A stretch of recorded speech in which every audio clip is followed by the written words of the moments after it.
ओम शांति। हम मनन कर रहे हैं राजयोगी जीवन की आधारशिला ब्रह्मा भोजन पुस्तक से। अनेक भाई बहनों, दीदी दादियों और महारथियों के ब्रह्मा भोजन और भोग पर अनुभव। अब तक हमने अनेक वरिष्ठ भाई बहनों के अनुभव जाने और शिक्षाएं ली।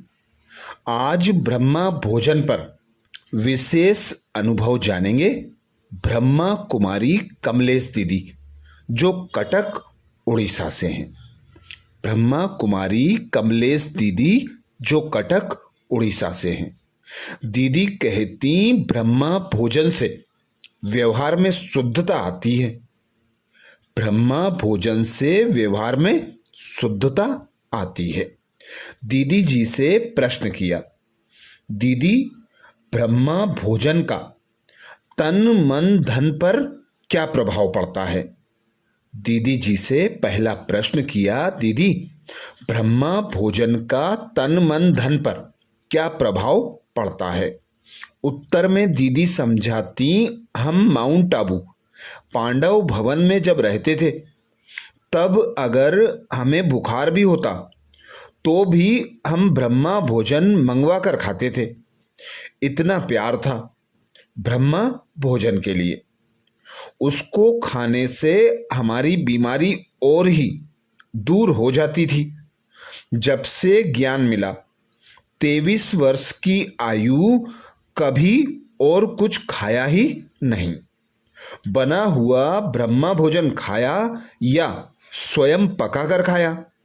लोगों ने बहुत विघ्न डाले, लेकिन हमने कभी किसी की बात नहीं सुनी और आज तक अपने भोजन को कभी भी बिगड़ने नहीं दिया।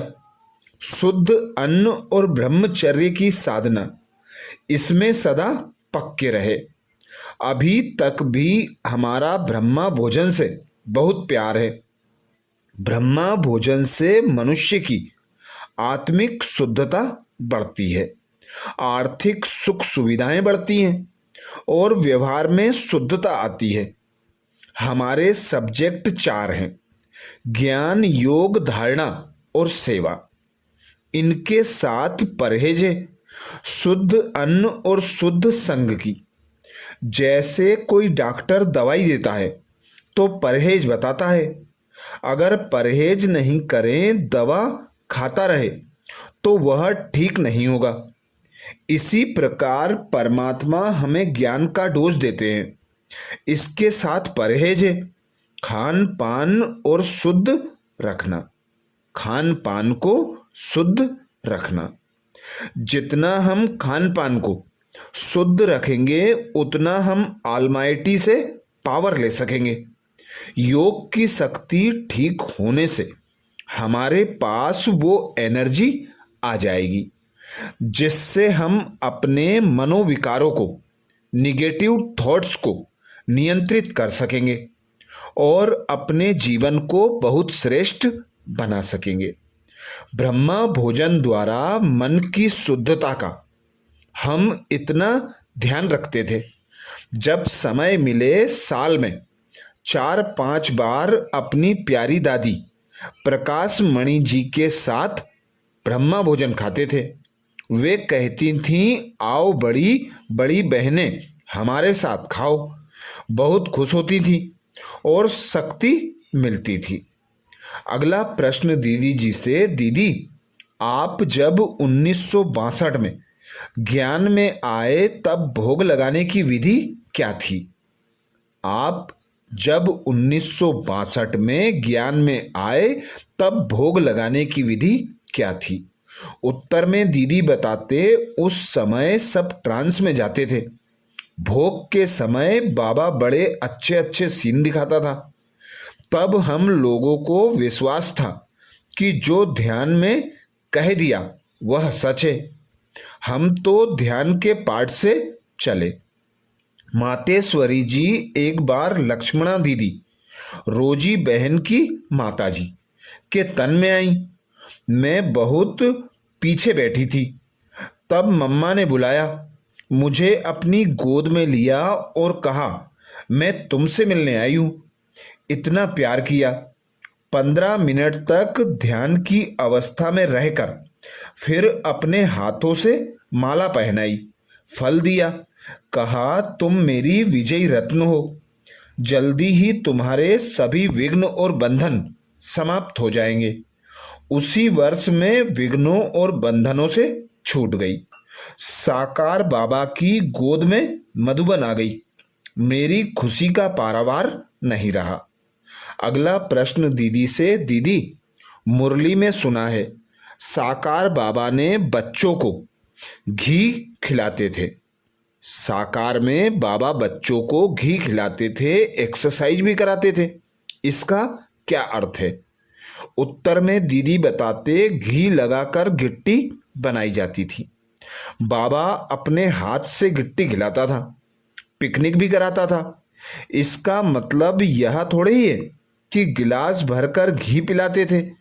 बाबा ने अपने बच्चों को इतना लाड़ प्यार दिया जैसे माँ बाप अपने बच्चों को घी दूध खिला पिलाकर लाड़ प्यार देते हैं। उस समय देसी घी की मान्यता ज़्यादा थी। दवाइयाँ खाओ, उससे अच्छा है मलाई खाओ, दूध पियो, घी खाओ। ये प्रोटीन है, इससे जीवन अच्छा रहता है। उस समय दवाइयाँ नहीं होती थी। अभी तो ये दवाई खाओ वो खाओ। ताकत के लिए उस समय देसी घी बाबा खिलाते थे। बड़ी दादी, बड़ी दीदी भी कोकी की गिट्टी खिलाती थी, देसी घी डालकर। हफ्ते में एक दिन हम गिट्टी खाते थे। हर हफ्ता एक दिन झूला झूलते थे, एक दिन पिकनिक करते थे। बाबा हमारे पास आ जाते थे, शिक्षा देते थे। अगला प्रश्न दीदी जी से, दीदी, आजकल सभी स्वास्थ्य के प्रति जागरूक हो गए हैं कि ये नहीं खाना वो नहीं खाना है, तो क्या बाबा कभी ऐसा बोलते थे? दीदी जी से अगला प्रश्न, दीदी, आजकल सभी स्वास्थ्य के प्रति जागरूक हो गए हैं कि ये नहीं खाना वो नहीं खाना है, तो क्या बाबा कभी ऐसा बोलते थे? उत्तर में दीदी कहती, ऐसा तो कभी हमने नहीं सुना। जो भी मिलता था सब खाते थे, सादा खाना, बढ़िया खाना।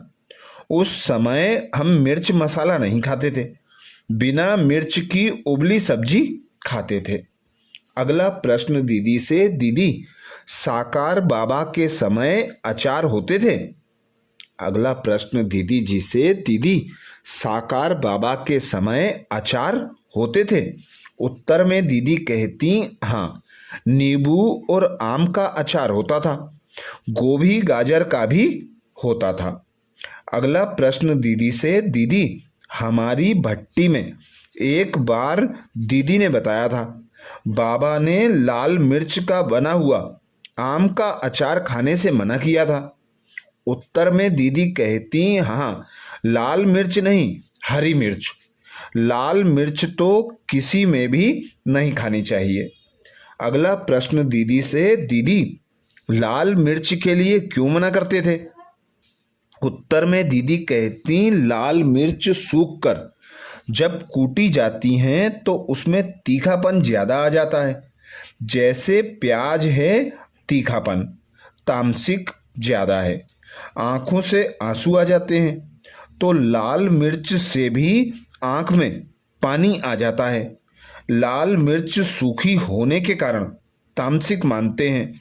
ग्रीन मिर्च विटामिन वाली मानी जाती है, इसलिए थोड़ी सी खाई जाती है। अगला प्रश्न दीदी से, दीदी, क्या बाबा अचार खाते थे? उत्तर में दीदी कहती, हम भी अचार नहीं खाते थे, बाबा भी अचार नहीं खाते थे। बाबा कहते थे, सादा जीवन, उच्च विचार। गवर्नमेंट ने जीएसटी लागू कर दी है। हमारे लिए जीएसटी का अर्थ गुड थिंकिंग, सिंपल लिविंग और टेंशन फ्री लाइफ। जीएसटी का अर्थ हमारे लिए गुड थिंकिंग, सिंपल लिविंग और टेंशन फ्री लाइफ। हर एक को लगाना चाहिए खुद पर ऐसी जीएसटी। अगला प्रश्न दीदी से, दीदी ब्रह्मा भोजन से संस्कार परिवर्तन हो जाते हैं, लेकिन बाबा बोलते हैं महारथी भी कभी कभी गिर जाते हैं, तो वह प्रभाव कैसे हट जाता है? अगला प्रश्न दीदी जी से, दीदी ब्रह्मा भोजन से संस्कार परिवर्तन हो जाते हैं, लेकिन बाबा बोलते हैं महारथी भी कभी कभी गिर पड़ते हैं, तो वह प्रभाव कैसे हट जाता है? उत्तर में दीदी कहती माया परीक्षा तो लेगी ना, और माया के प्रभाव को वे पहचान नहीं सकते, तो माया से हार जाते हैं। वे चाहते नहीं कि हम हारें, लेकिन माया को परख नहीं पाते। अच्छे अच्छे महारथी भी चले जाते हैं। विजयी रत्न लाखों करोड़ों में कोई एक निकलता है। हम तो बाबा के विजयी रत्न हैं। हमें नशा है कि कितनी भी माया आई, लेकिन कभी भी किसी बात में हार नहीं खाई। अच्छा, तो ये था दीदी ब्रह्मा कुमारी कमलेश दीदी का अनुभव ब्रह्मा भोजन के प्रति, जो कटक उड़ीसा से थी। ऐसे ही और ब्रह्मा भोजन पर वरिष्ठ भाई बहनों, दीदी दादियों के अनुभव जानने के लिए प्लेलिस्ट में जाकर देख सकते हैं और बाबा के चैनल को सब्सक्राइब कर सकते हैं। अच्छा, ओम शांति।